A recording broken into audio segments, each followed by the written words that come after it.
Okay, without further ado, we've got a big group today. I'm so excited. Thank you again for joining. I'm going to start with the big question. What is going on here? So, as some of you know already, because you've attended some of my webinars, which I'm really grateful for, I've decided to dedicate at least an hour to monthly or sometimes, depending on my schedule, every 8 weeks. We doing the ISDA Mastery Series regularly. I'm planning on doing actually webinars on other agreements as well, depending on what you guys want to hear about. But the idea is that we share industry knowledge because from my experience, that industry knowledge that is cre critical, sorry, to understand the trading agreements, the negotiation landscape, to put you in the position, the best position you can be as a negotiator, is really often quite secret. So the mission is to make that unique knowledge accessible to you guys, to everyone around the world, so that you can enhance your careers and take it to the next level. And this masterclass is an opportunity not only for me to share what I'm experiencing in the market, but also tell you a little bit more about, everything else that we're doing here at Derividoc, etc.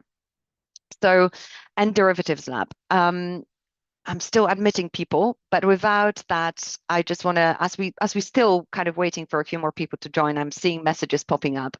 For those of you who've not met me before, my name is Edyta, and I am a derivatives negotiator, lawyer by trade. I'm a founder of a boutique company called Fit Legal, and we've got a derivatives platform for educational purposes and training called Derivatives Lab. I'm also the CEO of Derividoc, which is our sister company and looks after African markets. And I spent over a decade focusing on various trading arrangements in this industry. I was at Credit Suisse when it was at its peak. You guys, some of you will remember when it was the number one prime broker in the world.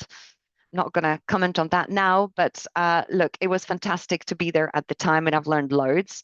And then I moved to Man Group, where I was co-heading their prime brokerage and trading team. Okay, so this is me. I'm based in London. This is my home office, so welcome to my home office today. And I live in London with my husband and kids and a cat. So there it is. That's about me. Now, the agenda today. So it took 4 minutes. I think I've got plenty of people in the room, so I'm not going to spend more time now on the introductions. But what I wanted to tell you about is what we're going to cover today. So we're going to start off with the fundamental differences between ATs and events of default. I am appreciative of the fact that I'm hoping actually that the groups that I've got today is very familiar with the ISDA. So I'm going to be approaching it from that certain level. But if there is any questions and if something is unclear, by all means, let me know and put a note in the chat and we can revisit this later. I will talk about it from a buy side and a sell side perspective. I've had experience for both. I'm negotiating mainly now for our clients on the buy side, but my experience comes from working, also at the bank as well as asset management companies. So I'd love to kind of give you both perspectives where appropriate.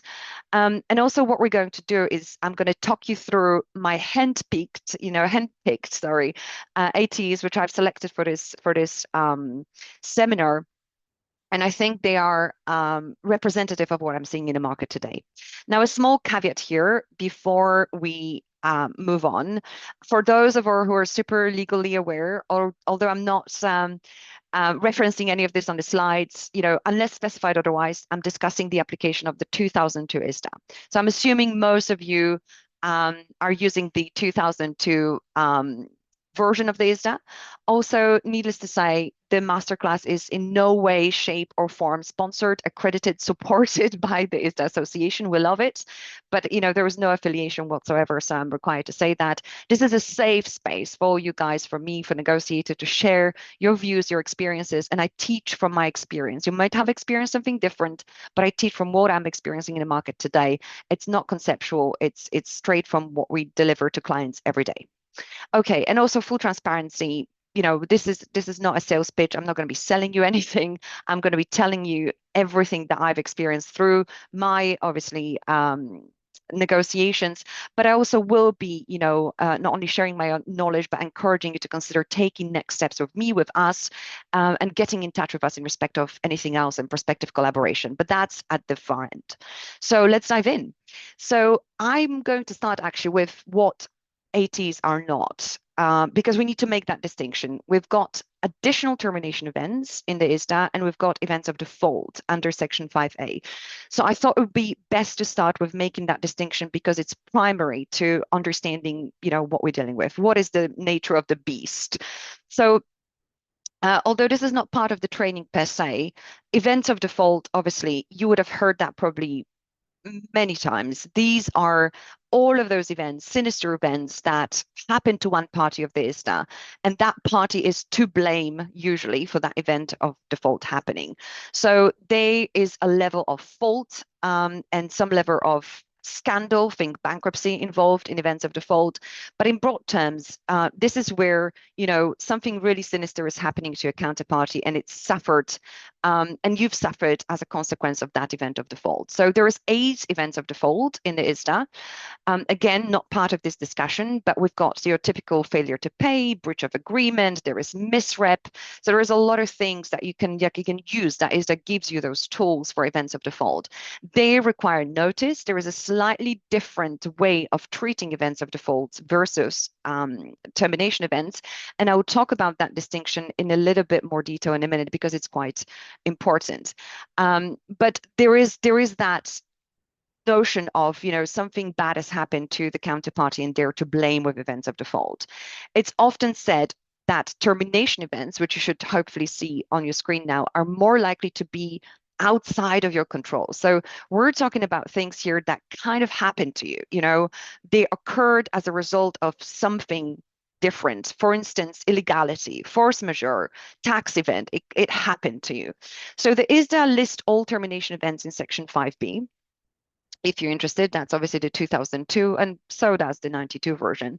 And they are prescribed. So there is a list of them. But also ISDA allows you to create your own termination events. And this is where we're meeting today. This is what we're going to be discussing today. Your own triggers, or rather, those termination events that your credit department has fondly dreamt of and really wants to include in the ISDA master agreement. They usually come from the credit space, from someone within credit team who's assigned to the negotiation. Now, a word of caution for the lawyers there. When you're adding any new termination events to your ISDA, you must always label them as new additional termination events. This is typically included in your template within the bank, but it is very important. Otherwise, the termination provisions of the ISDA won't bite. So they need to be labeled appropriately. There is also that notion that ATEs give you a little bit more flexibility, not only with drafting, because technically sky's the limit. So you can draft whatever you want, although there's some, I would say market has adopted a version of languages, a version of each provision. And there is some language that you would recognize from Goldman or Morgan's that you can amend and adjust. But technically, sky is the limit. You can really draft whatever it is that you want. It is very bespoke for your deal. And also, notice the difference with the notices, which I think I've outlined on the next slide. So I'm going to pop it here. So this is very important. When we're talking about additional termination events, there's a few points to note that are more than just legal distinctions. With events of default, we're talking about defaulting party and non-defaulting party. So remember, ISDA makes that terminology very clear. So if you become insolvent, you are the defaulting party, and your counterparty becomes the non-defaulting party. With additional termination events, the terminology is different. We've got affected parties and non-affected parties. So another important distinction other than terminology is obviously that difference with notification requirements. So this is quite important and why people sometimes favor events of defaults over termination events. It really does depend on who your credit officer is and how you structure the deal. But when a termination event occurs, other than force majeure, actually, which has a whole different process on itself, the affected party must promptly, upon becoming aware, notify the other party of this termination event occurring and affect the transactions and so on, and give a little bit more details. So unless we, of course, agree a very different process, that is the procedure under the ISDA. There is no such notice requirement with events of default. It's actually other way around. So if your counterparty fails to pay or goes bankrupt, you must serve them notice of such failure prior to triggering terminations under ISDA. So remember, without that notice under event of default, the clock doesn't start ticking, nothing happens, and you can't really start making any calculations, marking transactions to market. It is completely, nothing happens. So this is how the ISDA is structured. It's a very nuanced difference, but it's a very important one. But let's dive into the actual ATs. I thought this is going to be a nice opening to set the scene for what we're going to be talking about today. I'm just checking if there was anything on the slide that I missed, but I think yes, obviously the triggers. I mentioned that already. We're talking with events of default on something that is really fundamental, something shattering. I mean, something like a bankruptcy event, and then additional termination events and termination events generally. We're talking about often operational, technical, credit-related events, and sky's the limit. But these are, I've done like an X factor type of I would say, amongst my colleagues within the industry as well, which are the most popular. So here's the top 8 that we've selected. We've got net asset value declines. I think they're number 1 on my list. I've not seen an ISDA recently. Actually, that's a lie. I've seen one recently without them for a hedge fund, but that's a very bespoke deal. Net asset value declines, failure to deliver documents under Part 3. We've got loss of licenses. We've got ratings downgrade triggers. We've got key man provisions, investment manager changes, MAC clauses, so material adverse change, and change of investment policies. So this is my selected 8, and we're going to dive into discussing them now. So I'm still admitting people, which is a joy for me. Thank you so much. The group is growing. Amazing. Okay, so just in time, if you've just joined, we're diving into the first AT, and that's the net asset value decline. Now, I'm going to stop here for a minute, or even more than a minute, and you are going to think, Edyta, this is very technical, but there is a reason for it, so please bear with me. This is a very good example of a technical additional termination event that appears in majority of your ISDAs. So whether you're on a buy side or sell side, your credit team may have some specific requirements, with respect to NAVs, and they will tell you what they are. But just taking it back to the beginning, what are we actually talking about? It's net asset value is said to be one of the most crucial credit measures, especially for banks, to assess funds' performance and its potential for financial difficulties.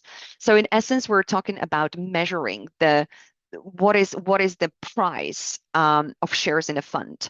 Remember, you need to be able to make that distinction. Often hedge funds these days talk about AUM, which is assets under management. It's not the same thing. Assets under management are the total value of total assets managed by the entity, whilst NAV is simply shows the price of the shares in a fund. But this AT bites when a fund declines below a specific level over a specific period of time. So this is very important for the credit team because they'll be able to say, looking at these numbers, what has changed? Is the fund in financial distress? Is that an alarm for us that we should be mindful of? Is this something that we should be doing here? Let's take a look. Should be asking for more collateral? Is it time to terminate? So they will be facing all these questions. On a separate note, I have not come across an ISDA that was terminated based on a NAV decline. Typically, we agree to waivers, but that's not always the case. During COVID, there's been lots of different permutations of this specific provision, and banks have treated this as an opportunity to get out of relationships that were going in a wrong direction, put it that way. But there is a lot to consider for you. If you're drafting, if you're in credit, if you're a trader, whatever you're coming from, NAV triggers, are important to consider because you have 3 or 4 actually different components. You need to think about what is the decline threshold? What is the period during which that decline will be measured? What is the starting and stopping point? What are the components? So there is a lot for there to consider.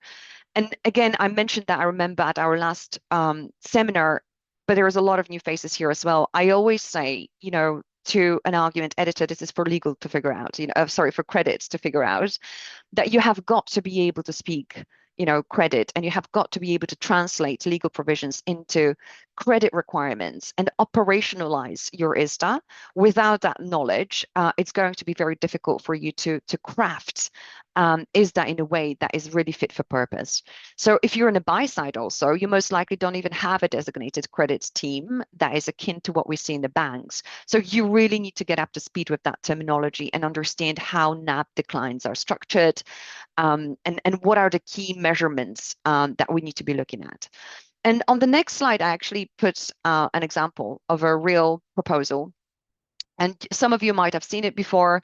This is where you get into the drafting bit. This is your typical AT NAV decline from a bank, which is asking here for 50% floor. Um, no, that's not a floor, 50% decline. And then we've got triggers that are triggered on a monthly, quarterly, and annual frequency. So there is a lot of language here to consider. And the triggers are set at 15, 25, and 40%. And this is what we did with the language, or this is the proposal that we've sent to the counterparty. And you'll see with that proposal, I hope you can see it all in the slides. I've introduced some changes to the way that NAV is calculated. We have the concept of NAV per share, which is very important. So excluding anything that is redemptions, withdrawals, subscriptions, contributions that are of similar nature from this calculation where appropriate. And the reason we do that is because, especially when you're on the buy side, sometimes a withdrawal of a large amount of money from an investor doesn't mean that the fund is in distress. They may be reallocating funds from one side of their investment portfolio to the other. They may be investing into a different fund which is within our umbrella. Yes, it will trigger a decline, but it doesn't mean that the fund is in distress. So you'll see your buy side negotiators often arguing, can we please have NAV per share as opposed to absolute NAVs, because they don't really represent the accurate calculation methodology for certain funds. As everything that I'm telling you today, this is all subject to negotiations, between you and your counterparty, and we need to put it within a context of your, who your counterparty is and a wider negotiation concept. But I'm just giving you an example of this particular negotiation where it was important and it meant a lot to the client because they had multiple funds. It was an asset manager with multiple funds. And that particular point was very valuable. The other thing that you can do that you see that is negotiated from the buy side is that obviously we define the timeframes. It is not at any day, at any point in time, from any point that we decide. So we're really trying to curb that, discretion of the bank to calculate as they think fit, to really being, okay, from this beginning of the month up until the end of the month, this is your measurement period. This is what you can play with, so that we have a prescribed way of calculating net asset value. If you're a bank, then obviously you want to be pushing back on some of these changes. And if you're on the buy side, this is your, golden source. You want to be pushing for as much clarity and as narrow, definitions as possible, so that the threshold of triggering them is not as sensitive as typically you can expect. So you may spend some time with your credit team on this provision. I think it's an important one to nail, because if it's triggered, then we have to enter the world of waivers and discussions with the banks, like what we're going to do, etc. So it's best to have a very good control over it. And obviously the percentages, I've just looked at the language as well. I see this varies obviously again from client to client, from negotiation to negotiation, and from bank to bank. But I would say anything between 15, 20, then to 30 and 40 is on market. What I've received was not really in par with the market standards in this example, and definitely not for the clients and their level of sophistication and trading capability. Okay, so these were NAVs, and now I'm going to jump into my second favorite, and they were so much fun to negotiate. I hope you guys had a chance, and if not, I'm sure it's going to pop up in your negotiations sooner or later. Key man provisions. Okay, so typically your bank counterparty. So if you're in a bank, your credit officer will have already assessed the counterparty. So by the time actually you get to the negotiation aspect of this ATE, hopefully your credit team has done their due diligence and they're already in a place when they understand who they're facing and what is the credit worthiness of the counterparty. And when setting the terms for the bank, they may come to you with a list, which is a wish list essentially. And on that wish list, they'll have a key man person or people. So it doesn't have to be one person. It is typically your critical individual, crucial to the strategy often, whose departure or incapacity can significantly impact the ability of your counterparty to perform its obligations under the agreement. So that's the idea. So think COOs, CFOs, sometimes usually PMs, so portfolio managers who are the brains behind the strategy, people who are driving the fund's performance forward. So we're typically talking here about your typical hedge fund environment when we have one man person, one man band, or person who is so charismatic with the ideas and strategy that is driving the entire team, without which credit feels, this whole concept is not going to work. Okay, so this is what your opposing sounds very contentious, but the counsel who's working for the buy side, for the asset manager, will be facing that drafting. And again, full transparency, we on the buy side don't like key man provisions at all. They are very sensitive. They're easy to trigger. People come and go in various institutions, and usually there is more than just one person driving the strategy forward. Usually we're talking about the team. Yes, there may be a charismatic individual, but usually we're talking about a team of people that is driving the strategy forward. So you are likely to have that discussion with your counsel, with the other negotiator, as to, is this really necessary? And that would be my starting point if you're on the buy side. Is this really necessary? And the best way to defend your position is really to say it's not just John. It is 15 other people that work with John in this team. It is not just John that is driving this forward. And obviously, if you've got a quant strategy, it's much easier because it's the computer. It's the AI. Like we can't, we can't really name the person who's pushing the buttons. So there's various options you can select from. But essentially, the impact is that, if that person departs, the bank is in the best position to assess if the counterparty credit worthiness and ability to drive the strategy forward is still on par with what they had when they entered into the relationship. So we understand the bank here as well. We need to, be mindful of their position. What we can do with that language is really play with, not only the number of individuals, and think about it from a strictly legal drafting perspective. If we're saying that John or Samantha, cease to be part of the team of portfolio management team versus John and Samantha, that makes a huge difference, because them departing at the same time as two people is less likely than either or. So you need to, think about the drafting of that. Who needs to leave at what point in time? What are the timeframes is another very key question that you need to be asking yourself and your credit team, and also define the scope of what would trip that. So typically when we see the word incapacity, that is very, if you look into that, that can mean thousands of different things. Who gets to decide on incapacity? How is it assessed? You literally have seen keyman provisions that go for half a page. If you really want to retain it, then we need to be precise as to, who, because it shouldn't be the bank who decides, that your CEO is no longer, in capacity to lead the company forward. So can they be replaced is the other question that you may be asking. Can we replace them with someone else? Is there an alternative person that we can say to the bank can step in here that can, take the position of the keyman person, so that we don't have to trigger this termination event, sorry. And obviously, as I mentioned, buy side resists this with passion, on the basis that there's usually a team of people that run the portfolio, and there is more than one person that is really essential to the game. But the sell side usually win the argument, and I stand by it. You would see that banks typically would get their keyman provision in a version of it. So we would try and water down the language, or try and create the threshold so high that it's a little bit more difficult to reach. Now, next on the list, I've got similar but different. If we don't have a key man, we definitely have investment manager who is, again, responsible for the management of the entire portfolio. So this is a very typical ATE. It talks about the fact that the investment manager ceases for any reason to act as investment manager, or it is not no longer appointed. So the authorization of the appointment under the investment management agreement ceases to be in full force and effect, or language to that effect. And this is really difficult to negotiate out for all of you on the buy side. So it is very important for the banks, and I cannot stress enough.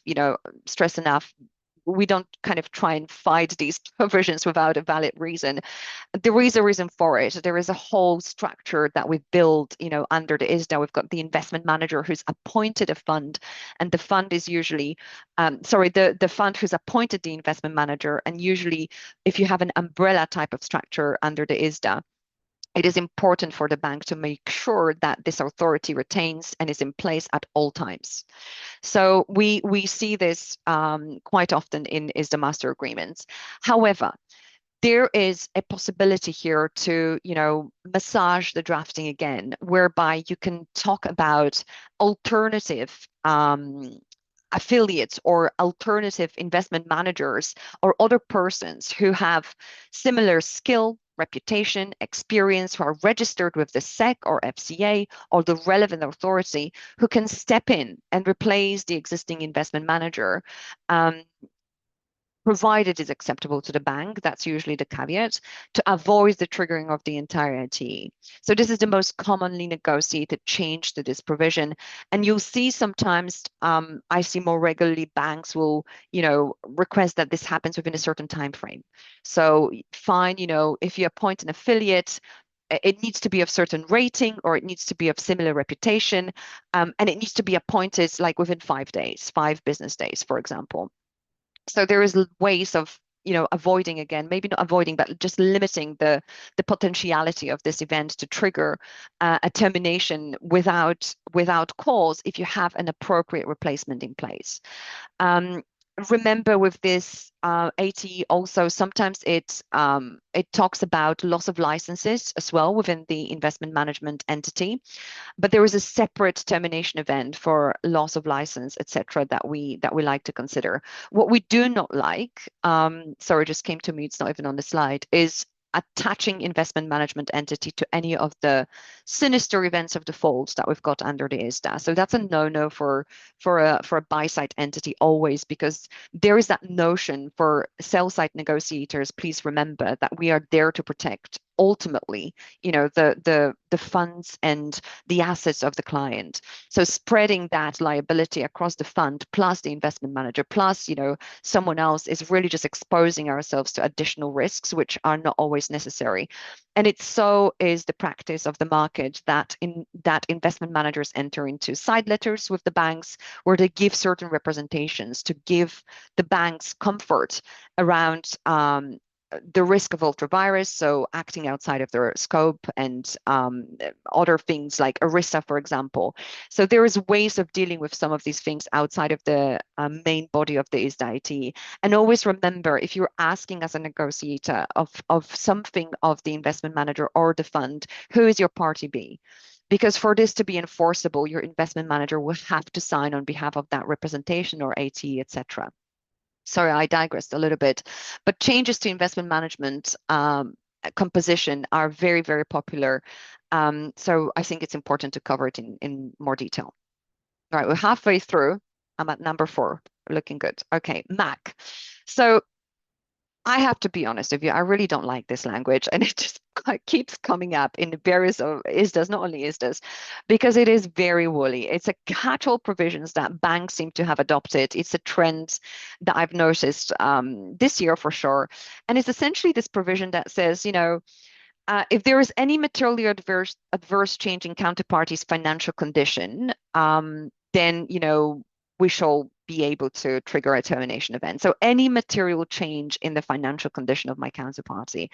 So there is a much better way to capture what is a material change. And I've included it in on our list for two reasons. Firstly, to tell you about the trends that I'm seeing, but also secondly, to encourage, redrafting of that, or perhaps shifting, the need to have a catch-all provision to what there is that's already defined, and mechanisms that are tested and we've seen, appearing more frequently, and we know that market has adopted because they work, are much better placed than, a generic catch-all. If something is wrong with you and we get to determine what is that something, um, may lead to disputes, right? So huge fan of clear drafting, although I have to say sometimes, leaving space for interpretation can work to your advantage.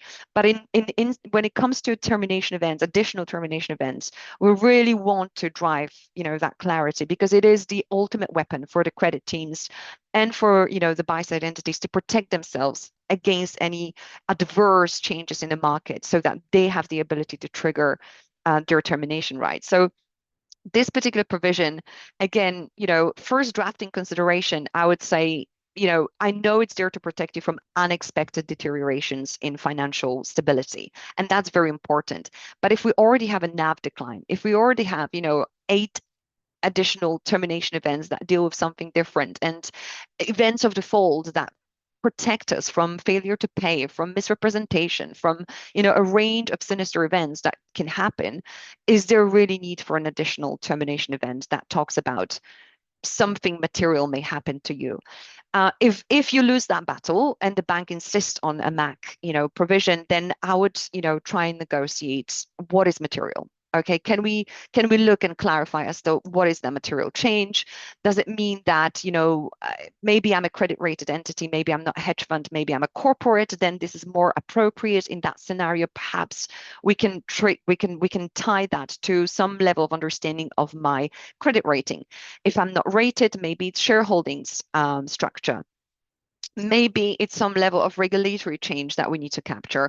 So specifying really what is material is very important. And then can we build in some remedies? Can we give ourselves time to see whether this deterioration is permanent? Has it occurred and it may cease to be valid within a matter of days? Can we build in some level of comfort for the buy side that if things change and they can rebuild or reassess the situation, it will change the position under the ISDA. So these are the kind of key drivers that I'm seeing with respect to MAC provisions at the moment. And remember, I often see that's why I think I've highlighted, I just noticed that on the slide. I've seen MAC provisions that say, any condition that materially impacts your ability to perform under the disagreement, or sometimes perform generally, perform what exactly? So we like to be specific here. You need to put your lawyer hat here and be a bit of um, a pain probably for the other side for a minute to be like, what is that? What pinpoint? Tell me what risk you're trying to mitigate here. Because I can assure you, if you ask that question, your counterparty is going to come back with a list that can already, that we can show them this has already been mitigated, or there is already a provision in this that deals with non-payment. There is already, so that's a very good question to ask. What risk are you trying to mitigate with a MAC clause? Right.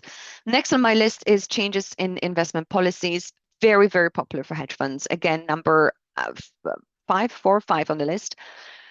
This essentially allows your counterparty, that's a bank. So they're all ATs now we're talking about, against your buy side entity. And against, I mean, they've been drafted to protect the bank against the deterioration of credit mainly, or financial deterioration of the counterparty, which is typically a hedge fund or a corporate entity.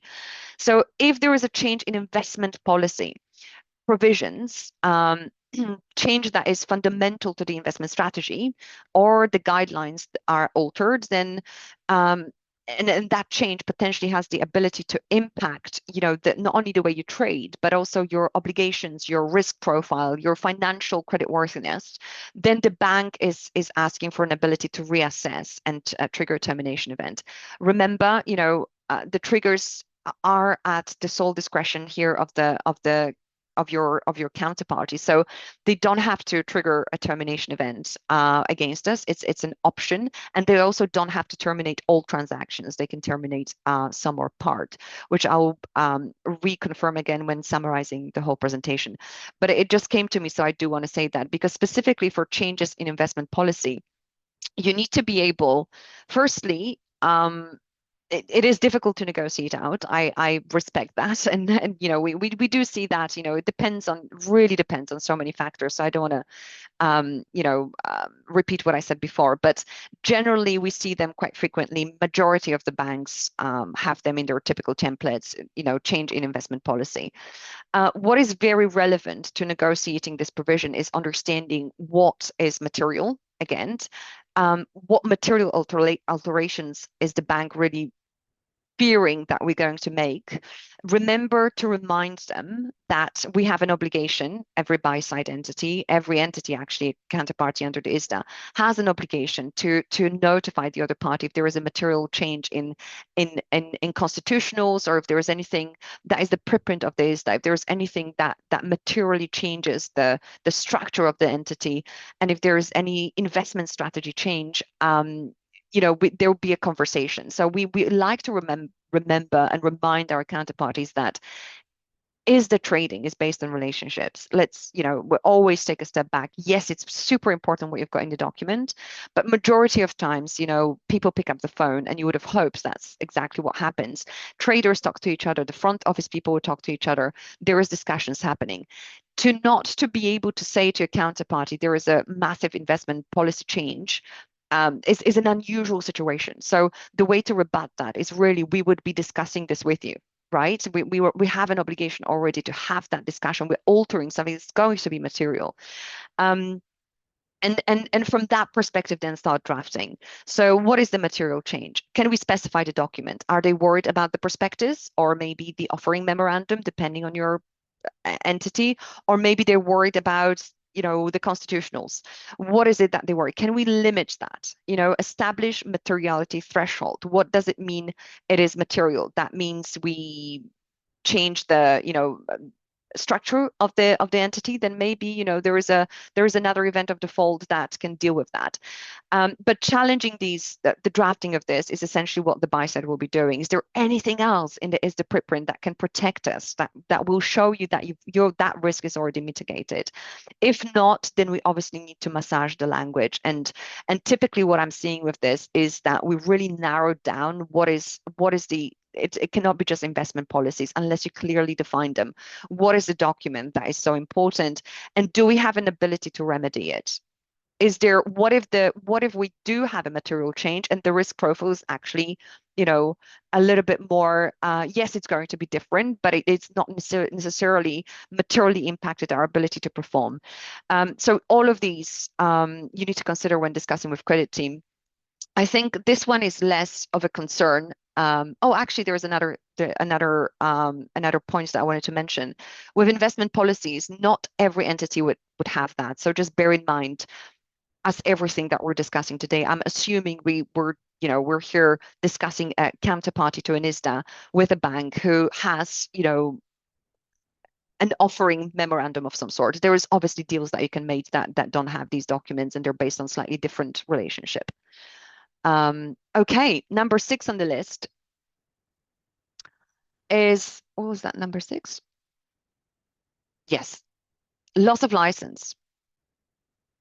So loss of license is very popular again, and I just wanted to put it in a context.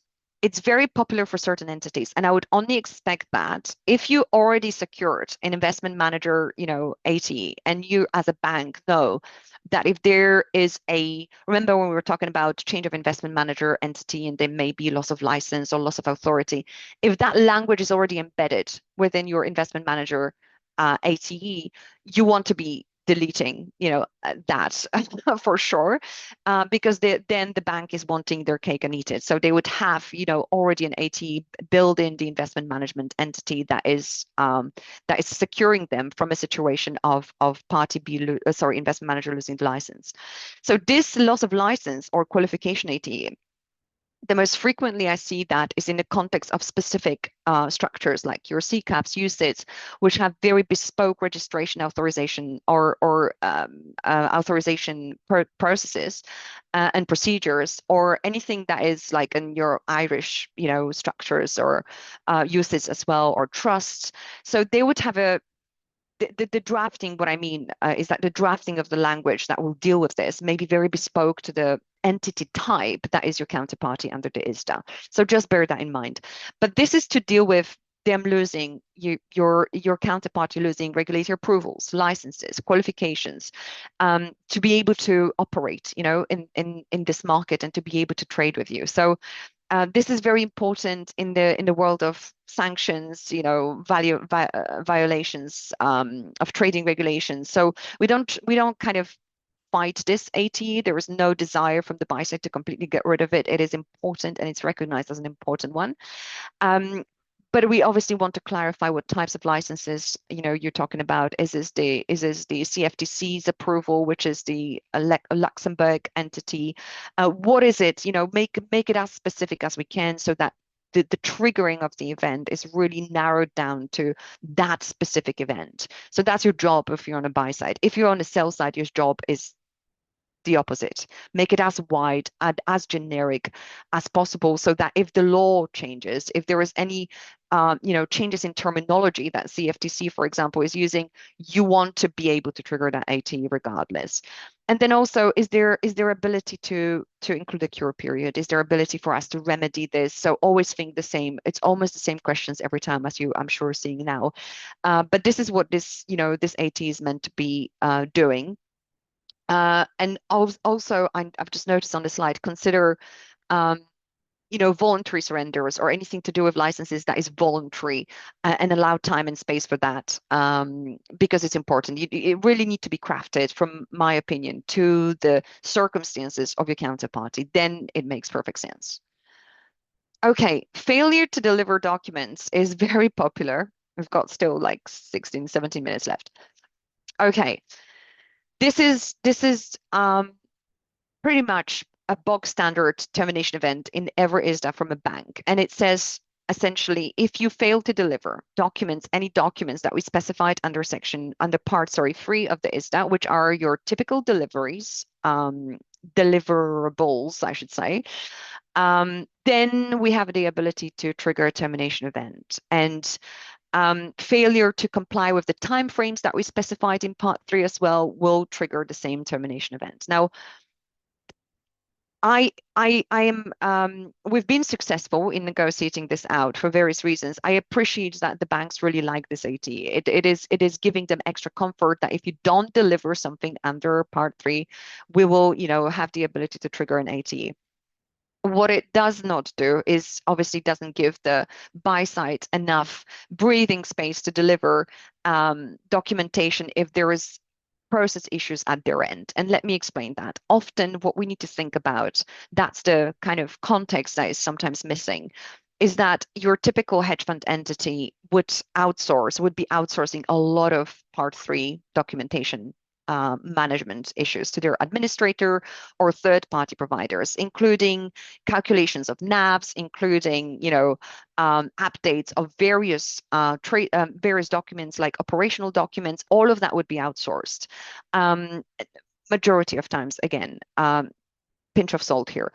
But because it's outsourced, we've got limited on the buy side. We've got limited ability to control some of the timeframes. And so they're subject to negotiation. And you would negotiate, for instance, that your NAV statement has to come within 15 days, of this calendar month as opposed to 10. And some banks are more rigid than others. But those who are more rigid, we always say and try and understand this is not driven by the hedge fund. I'm not trying to be difficult, that I'm asking for 15 days as opposed to 11. It's just not possible for us to deliver within those timeframes. So there's genuine operational considerations. So always bear that in mind when you see these ATs that are linked to part 3, that there is a context, there's a wider context to your negotiation. And often these timeframes, the documents and how they produced and how they provided will be driven by the relationship of your counterparty with a third party. Okay, failure to comply with delivery of those documents under Part 3, we often narrow this down. What is it that you mean? Is it only NAV statements? Is it my constitutionals? Because, certain things will be published online, like my annual return if I'm a public company. So just be mindful of that. What can we do with the scope? And also the other thing to remember is that when you really try and negotiate it out, you can always remind your counterparty that failure of to do anything under the agreement really, but also to provide any documents under Part 3 is already covered by the ISDA. Technically it's an event of default because you would be in breach of agreement, and you already represented to your counterparty by signing the ISDA that you will deliver all these documents. So this is an additional layer of comfort that the banks are seeking. So although they know this will trigger an event of default, we want it to the termination event as well because the notice requirements are slightly different. It's quicker. We just want this ability to really quickly be able to put the onus on you to tell us that you failed to do something. So there is different considerations here. It really is very much dependent on the strategy and your negotiation and who you're facing as to how this will be negotiated. But it's one of those ATEs that you cannot avoid seeing. So at some point you will see it in your ISDA. And there's more tips on the slides as well. For all of you who attended this session, I'll make the slides available to you as well. So credit rating downgrades are one of those ATs that we're now turning the tables. So this is an AT that you can request against a bank, also against a corporate entity. But there are many that you can request that the bank complies with, and I'll tell you a few more in a minute. But credit rating downgrades are probably the most frequently negotiated if there is a need for them. And I always advocate that even within clients who are on the buy side and who are always very excited to hear that there is a credit rating event. Of, can we get that against the bank? Let's get it in. Usually there is a huge process on the sell side to get these approved, and some banks are more flexible than others, but it has an impact on your RWAs. It has an impact on your requirements under Basel, and there are certain banks who really do feel strongly about not giving this unless it's absolutely critically required. And that critical requirement usually stems from facing counterparties like UCITS, or certain. I think UCITS is the best example that I can think of on my feet now, which have this guidelines. By the way, it's not law. There is guidelines that UCITS cannot enter. I mean, some will argue under Irish law that it is law. That UCITS cannot enter, or can only, it's a positive actually guideline that says they can only enter into derivatives agreements with counterparties who are of certain standing and who are approved credit institutions. I think that's roughly what it says. So we went from that guideline and produced a number of different ATEs that are meant to be protecting, UCITS counterparties from entering into derivatives with institutions and credit institutions, banks mainly, who don't meet these requirements. And some asset managers are more rigid than others in interpreting the rules and guidelines. With that also comes the optional termination rights, valuation rights. So UCITS, if you're facing UCITS counterparties, that is probably what you're going to have to address, and they will ask for a credit rating downgrade, or most likely, and they will ask for a one-way termination right and for valuation rights, because that's what the guidelines are suggesting they should be doing, or at least it's suggesting that's what they should be monitoring, and the users are putting that responsibility onto the banks. And you're going to tell me if there is a rating issue, because that means I'm going to be in breach of my regulatory obligations. So rating downgrade provisions are very interesting because, by the time, if we imagine, Morgan Stanley or Goldman Sachs is rated at below triple B minus, we're all out of jobs. So I always wonder, if the juice is worth the squeeze, and your negotiation for 6 months and procuring approvals for 7 months, and getting people to agree to triple B minus triggers. Is that really worth the effort? So these are the kind of conversations you are going to be having with your credit team. Sometimes, it is important. There is a firm credit policy. You're dealing with insurance companies, or for instance, UCITS, as I mentioned, or certain entity types that really take a lot of comfort, or they've embedded it in their policies within their, the board of directors is expecting to see this kind of language, or you have an investor that is very popular. And again, context that is often missed. You have an investor that is coming to invest money into the fund that will be facing Goldman, Morgans, JPM, whoever. And the investor comes with a wish list, and they will be saying, we don't want any ATs, and we want ratings downgrade against the bank at triple B level. So this is the context that you need to kind of unpack with your teams internally. But essentially, the purpose of it is that we can trigger terminations, obviously, if you're below that rating. And we're often referring ourselves to S&P, Moody's, and Fitch, so the three agencies that produce credit ratings. And before I run out of time, I wanted to tell you about a few very important considerations when you're drafting this, which I found, often negotiators are missed in negotiations, and they are important. If you are taking an effort and time to do this and put this provision there, then remember that rating. There is different types of ratings that these agencies produce. It can be long term, it can be short term. There is also consideration and some thought needs to be given to the fact as to what happens if this entity is rated, by 2 out of 3 agencies that you specified, which rating applies, which rating prevails, and also what happens if it ceases to be rated completely. Is that an AT in itself? So there are some drafting considerations that you need to think about when you put together, a ratings downgrade trigger in your ISDA. More information on the slides as well. Okay, so in summary, I've put together a slide here which would just really give us the notion of what needs to be done when you trigger a termination event. So remember that you need to identify the clarity. When best practices of drafting will come in a minute, but you need to identify what AT has been triggered if you are the affected party.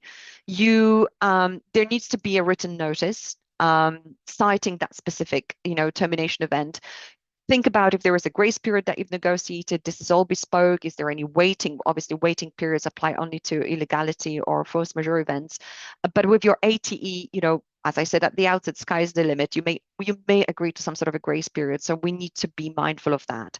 And then you designate early termination date, which inevitably forms part of your calculations under Section 6 of the ISDA process. So these are the key considerations. And remember, I just see on the slides as well, there could be multiple ATEs that are happening simultaneously. It's happened, many, many times.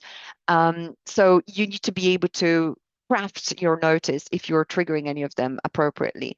To be honest, and one of the best tips I can give you towards the end in negotiation that protects really the buy side and the sell side is more amenable to, you can always try and negotiate language around, use it or lose it. So just put the obligation on the bank to trigger the rights within a certain amount of time, because what's happened, especially over COVID, is that there's been who's monitoring these ATs is a whole different discussion, but there's been a lot of misunderstandings and a lot of trauma, probably to some, created around simple ATEs that have been triggered, but there is no end date to them. So even if the ATE has been triggered, there's been a NAV decline 1.5 years ago, your bank can come to you and say, well, we've noticed there's something happened in 2014. Obviously, that's an exaggeration on my part, but there is that ability from the bank to trigger retrospectively. So to avoid doing that, you can think about use it or lose it provisions, but that's for a different training. And now, best practices, I think clarity is key. If it works to your advantage, obviously. Avoid subjective standards. Always, I know banks love, when I was at Credit Suisse, that was the phrase most commonly, at our sole discretion, at our absolute and sole discretion. It is, what is material to Morgan Stanley in a situation, of termination event may not be material to the counterparty in that same situation. So that materiality threshold is so important. And remember to try and calibrate those triggers to really narrow it down to the genuine credit risk concerns. Because look, you don't want to be spending 18 months negotiating your ISDA. That's not the point. People want to enter into derivatives agreements to be able to trade and do business. So I tend to say that, you need to put your legal hat. Of course, it needs to be legally sound, but we need to be commercially aware. Is this making sense what we're trying to achieve here? Are we covered somewhere else? What is the risk mitigation here that we can deploy? Is there anything else that works for us or our counterparty that would cover this risk instead of waiting 3, 4, 5, 6 months to procure approvals for this bespoke language or provision that doesn't really make sense and it's not fit for purpose?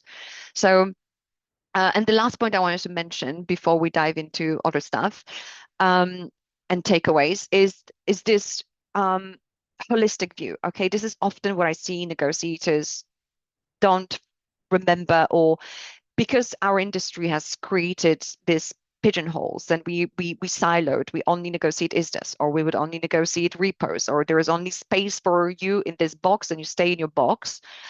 We have lost the ability to see the relationship more holistically, which is very sad. And often you may find out that your counterparty, if your counterparty on the buy side has a wider relationship with the bank, they may have already signed a prime brokerage agreement. There may be, an old repo somewhere. There may be a GIMSLA, or maybe they're trading futures. There is some sort of a relationship, which is always any prudent negotiator would know the context before they even touch, the ISDA.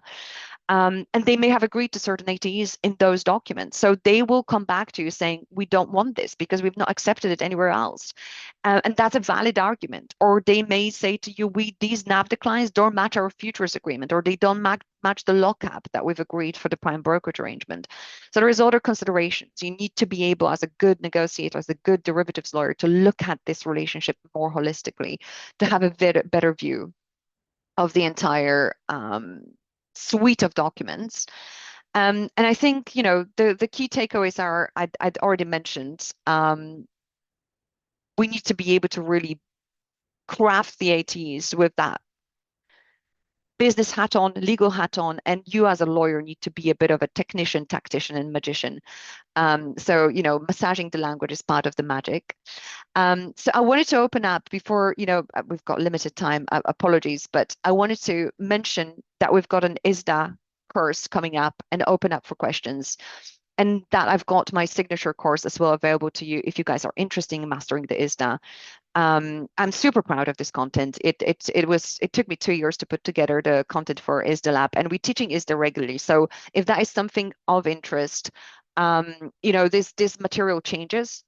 We always teach from experience, not from concept. So I always bring something new to our live sessions. There is another one coming up next week if that is of interest. And we've got a fantastic online platform for various courses. For the first time this year, we'll launch the prime brokerage and hedge funds course. Nobody in the industry at the moment is talking about this. So I was really exciting. We had a lot of great feedback, and I'm just smiling because the group was fantastic. We had a great time talking about prime brokerage, collateral agreements and arrangements we did last week as well. And all of these courses are available, to purchase via our platform as well. So you can access them for a set amount of time if you want to brush up on your knowledge, or we can always deliver bespoke trainings as well. But I'll be back with more content because the commitment is to make this unique knowledge really more accessible to anyone and everyone who's in the industry. And I'm hoping with that awareness, we just, become better, kinder negotiators to each other, but also learning from each other is something that this industry is lacking. That's my view, at least at the moment. So I'm really on the mission to try and open up this channel and get people to start talking about what they're experiencing within the limit of obviously confidentiality. But it's such a beautiful and exciting and rewarding industry, and it can make your career. You can make it as amazing as you want, or as difficult and tricky as you want. As Ford said, you either do this one way or the other. You can or you can't. Well, either way, you're right. But I wanted to put these on the slide as well for your consideration, because we're getting so much momentum. And I'm so excited that people are interested in learning more, not only about derivatives, but also the art of negotiation and how to approach sometimes very tricky discussions. And if you're ISDA negotiator, you definitely know what I mean, because your internal ISDA negotiation is probably sometimes more difficult than the one that you're having with your external counterparty. So I've overrun a few minutes, but I'm gonna ask if you guys have any questions to pop them either in the chat. And for those of you who'd already attended our webinars, I always go back to you on emails, and I love seeing your feedback and hearing from you. And if you've got anything that you wanted to raise, or if there's um, any questions, we've circulated a form. I've got a few questions that I know I'm going to have to email responses back on, but um, do connect with me and I'll share the slides. You're going to get the slides from this event in your inbox if you're happy to receive them, if you consented. And also, I'm really appreciative of everyone's time because I know it's the most important and the most precious commodity in the world these days. So if there are no questions, I'm going to let you grab your afternoon teas or coffees and encourage you to email me or send me a note via social media, LinkedIn, um, if that's your preference. Amazing. I'm seeing just smiles, so I think that's good. And thumbs up. I love that. Thank you, Alicia. Thanks so much, everyone. I hope you enjoyed that and you are going to be able to use it in your negotiations straight away. Any questions or any follow-ups, you know where to find me. Have a great day.